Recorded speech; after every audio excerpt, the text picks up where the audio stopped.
This is Time Signatures with Jim Irvin, a podcast and radio program presented by the Capital Area Blues Society in Lansing, Michigan. Most any contemporary musical style can trace its roots back to the blues.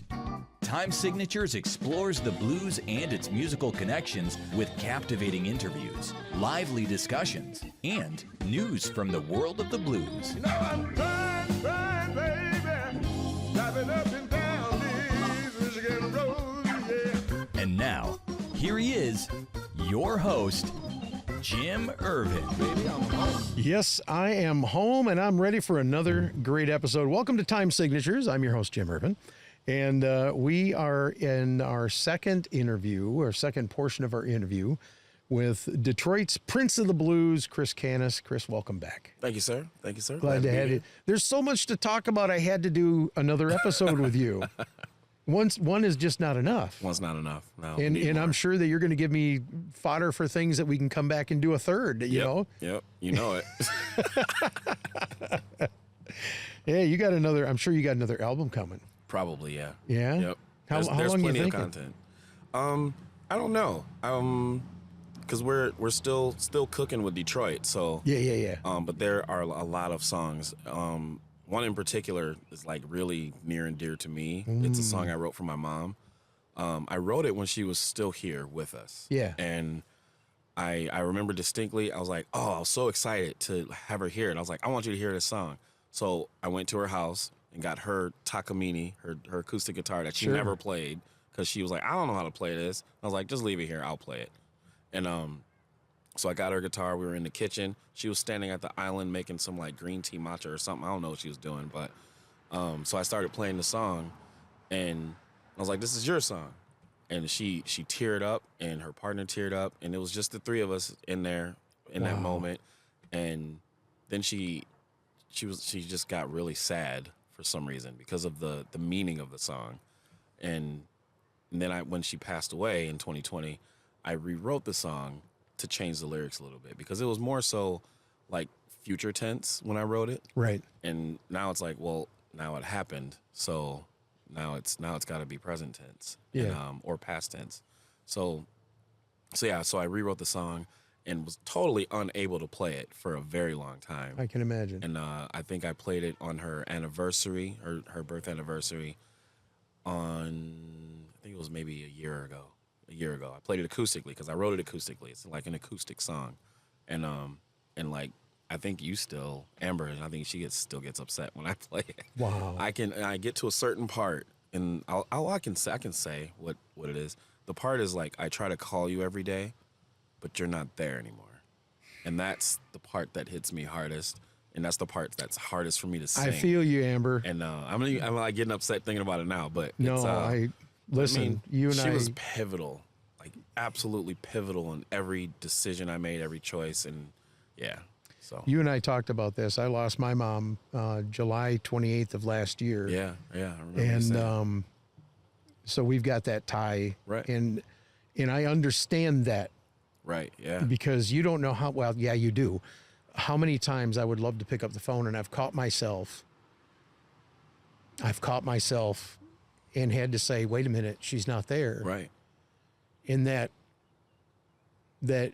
overwhelming whatever just comes over you. I don't know. It does. Yeah. My mom, we used to talk every day. Same. And I don't mean to take this down a dark way, but I mean, it's a testimony to the love that we have for our moms. Right. I grew up in a single parent home. Yep. My dad took off when I was 5. She was my rock. She was everything to me. And so when I got older and I was working at General Motors making really good money, there was nothing I wouldn't do for my mom. Yeah. Yep. Nothing. Yep. And she was a wonderful part of my life, and got to meet my kids. And, I regret not being able to be there when she passed, but we talked, and I just told her, because I had heard that the night before, the nurse walked in and said, "Are you having trouble sleeping, Mrs. Stein?" She goes, "Nope, I'm just sitting here talking to Jesus." And I thought, wow. I mean, I worked in hospice for 4.5 years as a hospice aide. Yeah. that was one of the most beautiful transitions I'd ever heard of.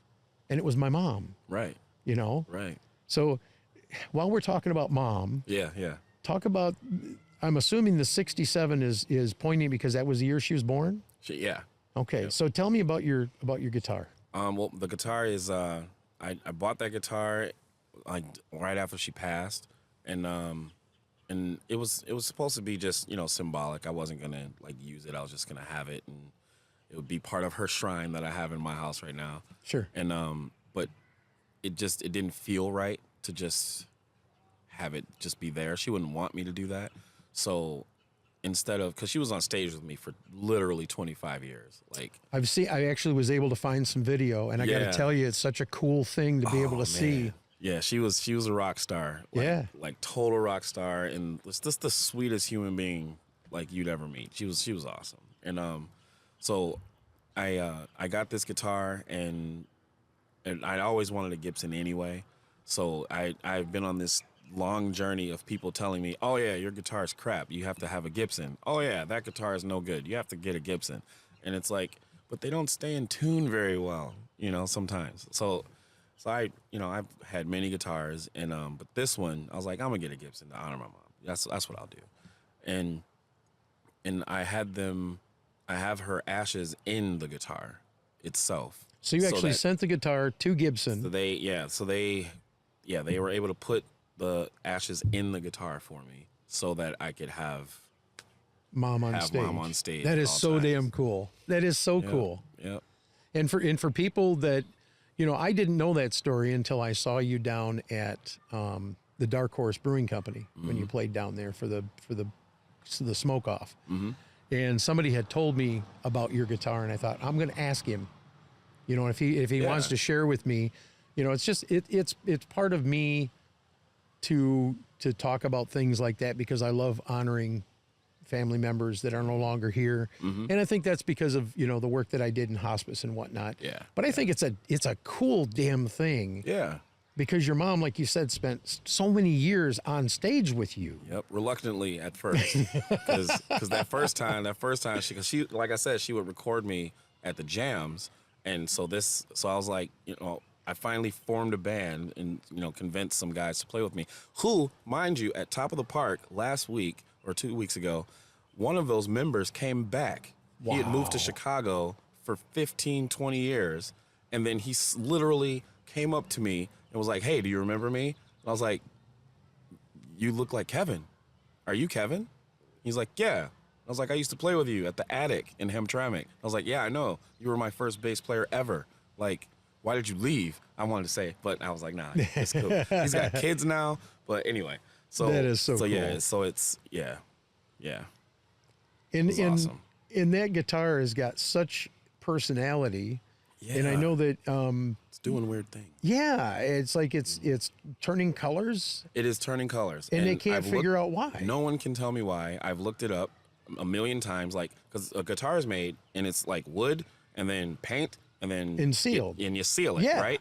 So it's sealed with nitrocellulose, and I don't know what's going on. I thought it was maybe because I wear so much black or leather or whatever, but it's not turning black. It's like a dark purple. Yes. Which is weird, because no one can tell me why it's doing that first, because it's like, to me, okay, if it's rubbing off, it should rub the varnish off first, and then it should rub the paint, right? And then there should be wood exposed.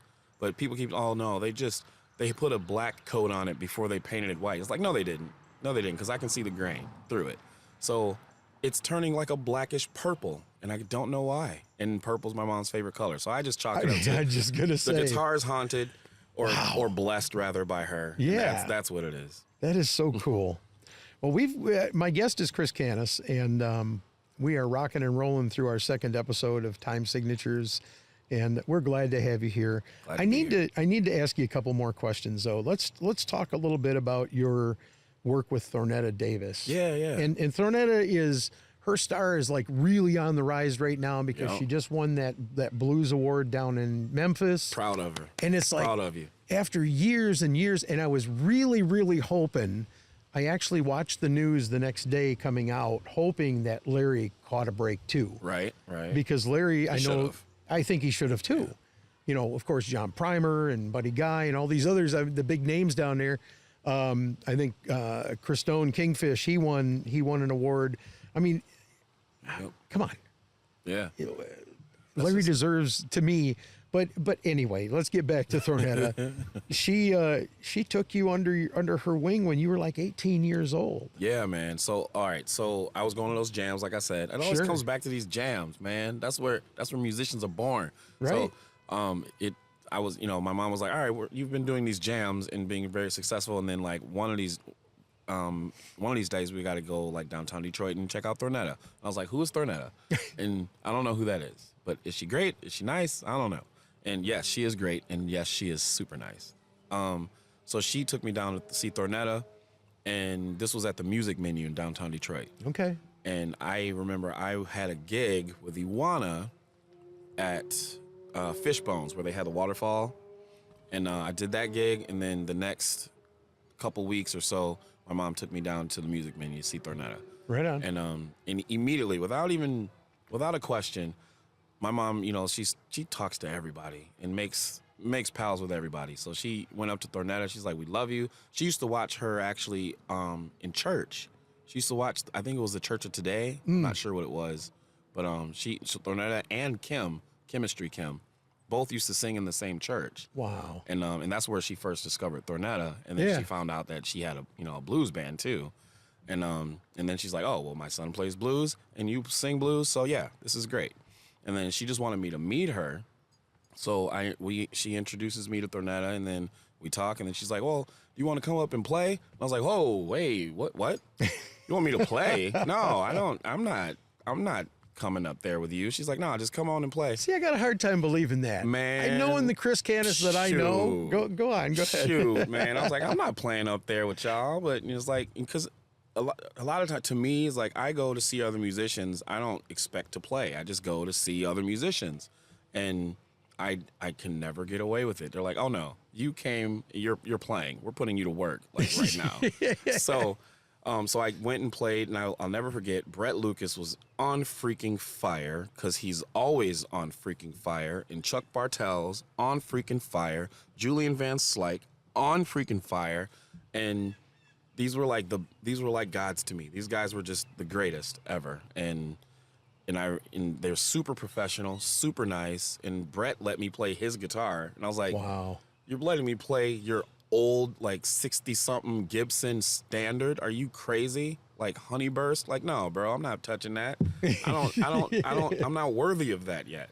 So I played it anyway, and it was great, and yeah, changed my life. I was like, all right, this is solidified what I want to do for the rest of my life. I want to play guitars and hang out with awesome people and talk to awesome people and give my emotions through music to everyone, and hopefully somebody can like find happiness or closure or something out of it. Something. Absolutely. And you talk about your stuff taking off and your star rising and getting on your way. You won the Ann Arbor Talent Show. Yeah. Won the Kalamazoo Valley Blues Association's Challenge. Yes, indeed. In 2010, winner of the Detroit Blues Challenge in 2012 and 2014. And you said you've been a semifinalist several times at IBC? So with Memphis is a little weird. So Sure. Memphis, you get down there, and then you have to play for like 5 days or whatever. So the first 2 days is like a quarterfinal or sub-final. They got so many different terms for their performances. I don't know. I can't keep track half the time. But we basically get to the end, almost got to the end, like the semifinals before the finals, every single year. And every single year, we were wiped out by the group that won the finals. Every single time. Wow. Where it started to feel a little weird to me. And my mom was like, "What's going on? Why are we always put with the winners This of close, the group? This yeah, close every yeah, time. yeah. Is it on purpose? We don't know. We were conspiracy theorists back then. We didn't. So finally, and me, I'm like, I don't want to do this anymore. It's like, let's just focus on what we want to do and not what everyone else wants us to do. Right. Like, let's just do that. So, and I was like, all right, we'll do it one more time. And the one more time we did it, we won Detroit, but we were already scheduled to be in Florida. So my keyboard player at the time, he had scheduled us. He was like, "Oh, we can just do the Florida Blues Challenge, and we'll just do it as like a showcase, just to show who we are down in Florida." Because he had a business up here, and a house up here, and in Florida. So, long story short, we won both in the same year. And Wow. I, being the person I am, is like, I don't know if this is legal, so let me call the president. So I called Joe Whitmer, the president at the time of the Blues Foundation. Right. And I was like, hey, is this cool? Like, we won 2, so what do we do? Do we get 2 just spots? represent 2 or like, because I would rather just give one of them away to the runner-up. And, I think that's fair. Right, That's what you should do. He's like, well, this hasn't happened before. I was like, oh, sorry. So what do I do? And I was like, you know what? Never mind. I'll just give it to Florida because we won first in Detroit. And then Florida was mad at me for a minute and was like, why did you even bother? It's like, I didn't know I was going to win down here. So, oh well. So we won. And then that year we went to the finals of Memphis. Wow. Yep. Good times. Yeah, absolutely. I mean, and it has to feel good with, the years that you've put into this. I mean, you're coming up on your 39th birthday here this year, correct? Man, yeah. And I'm not picking on you because I'm a lot older than you, man. I don't mind. I've been an old man since I was 12, man. I've been old for a long time. Well, you got an old soul. There's a difference. That's right. There's a difference. But, I got to talk about this.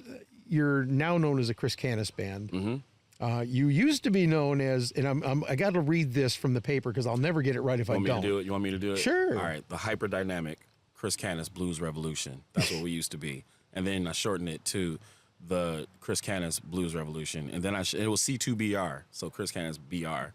And then I was like, you know what? I don't need to BR. We'll just be Chris Canas Band. So like 4 iterations later, it was Chris Canas Band. And the thing is, I mentioned this to you before we recorded that the hyperdynamic blues revolution really fits you because, and Amber so poignantly pointed out, there's a difference between the Chris Canas when he's not on stage and the Chris Canas when he's on stage. And I got to tell you, man, the thing that cranked me up when I first saw you down in Albion at the Brick Wall. You just came out of it, shot out of a cannon. And it was that way for an hour and a half. Yeah, man, 90-minute sets. You didn't, who does 90-minute sets? Okay, this is the reason. A lot of people like gripe on me about it. They're like, man, we need breaks and stuff. Like people, especially people that sit in. And I always find it funny when guys like, they see the band and they're like, musicians are like, I can do that. And, and they see, okay, these guys aren't really doing much or whatever. And then they're like, hey, man, if you need a bass player, let me know. And I'm like, okay, bet. So whenever DC takes off, I call those people. And then they sit in and they're like, I don't know how y'all do this. Like, what? Did you do this every time? Serious stamina. It's every single show. And we do 90-minute sets. And I don't consider them like set 1, set 2, set 3, like most people. Right. It's show 1 and show 2. Right. So if you come in on at the beginning of the show, you get a full-fledged roller coaster show.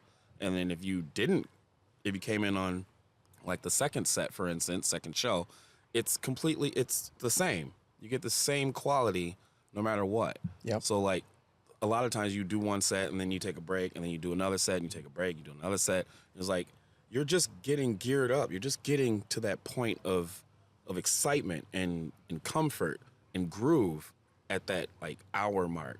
But then most guys are taking a break right there where we push through it. Right. And then you get these magical moments of stamina and creativity, and your mind is I call it flow, musical flow. Oh, You're absolutely. just flowing, like kind of like when Jordan like is in the zone.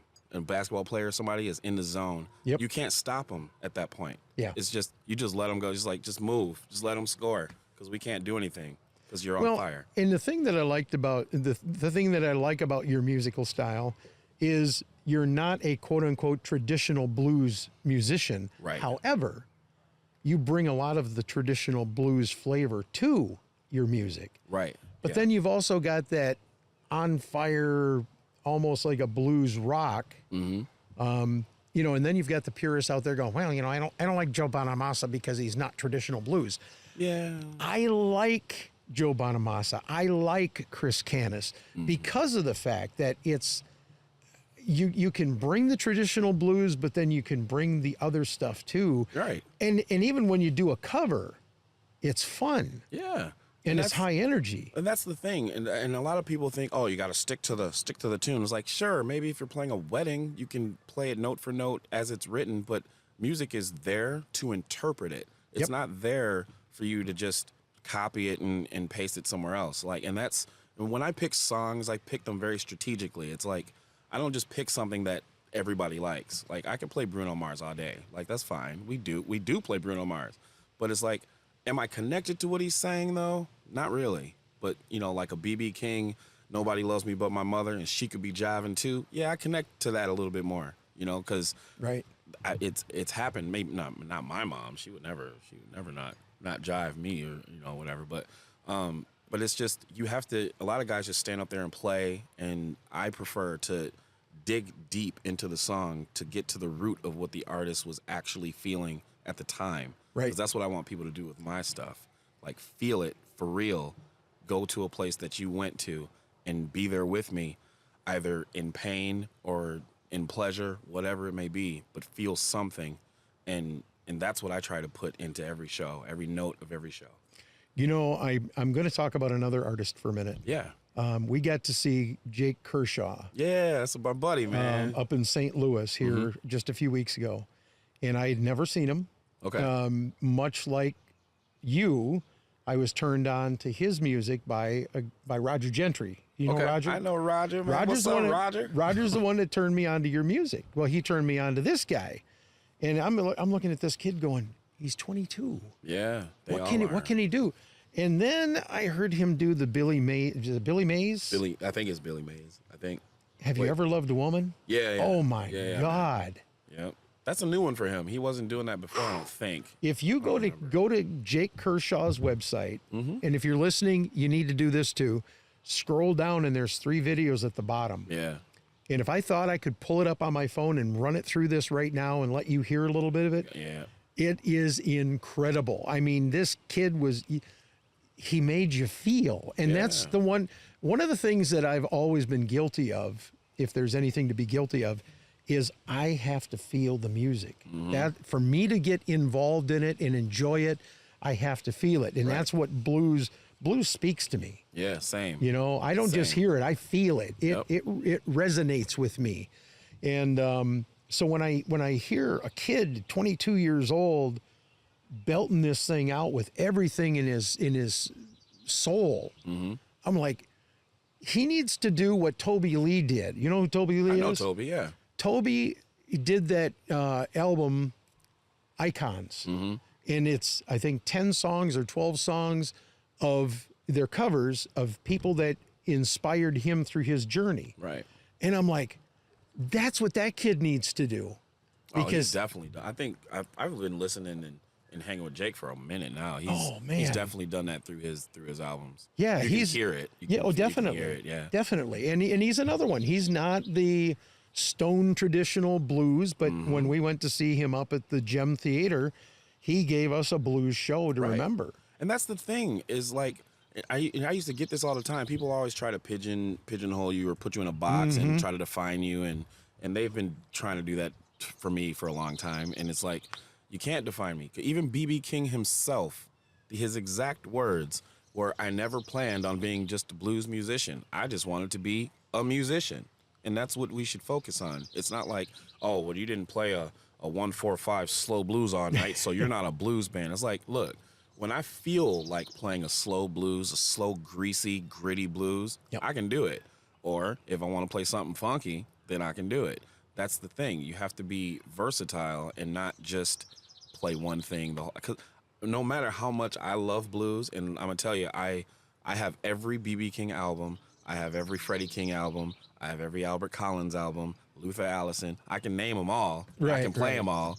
But at some point, I can't listen to it no more. It's like, all right, I'm done. All right, I have blues fatigue.